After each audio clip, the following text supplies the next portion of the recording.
Xonimlar bor xonimlar, kelib qolinglar, olib qolinglar. Ha, bugun men sizlarga bozori xonimini yarim soatda tez tayyor bo'ladigan uslubini o'rgataman. Ramazonda ibodatdan chalg'imasdan oshxonada kamroq vaqt o'tkazamiz. Xonimchi xolalarim xonimlarni mashhur mazali qilgan o'sha basat tomatlardan men ham ishlatib ko'rdim. Qizib turgan yog'ga piyoz solib qovurdim. Tomatim quyuqroq chiqishi uchun bir piyola tomatga 3-4 qoshiq un solib qovurdim. Ketidan suv solib, kamochkalarni ketkizib oldim. Kartoshka piyozlarimni mayda qilib somoncha shaklida to'g'rab oldim. Shu yupqa lavash xamiri bilan tayyorlasangiz, xoningiz juda ham tez tayyor bo'ladi.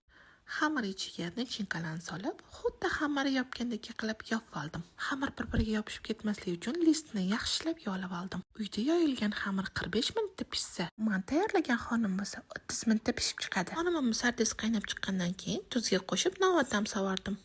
Tayyor bo'lgan xonimimni orqa oldilariga yaxshilab tomatlarni ayamasdan surib oldim. Mazasi bir-biriga o'tishi uchun 10 minutga salfan paketga o'rab olib qo'ydim. Bozori xonimini zo'r chiqishini sekreti sifatli tomat tanlash ekan. Videoni xonim yaxshi ko'radigan yaqiningizga jo'natib qo'yinglar.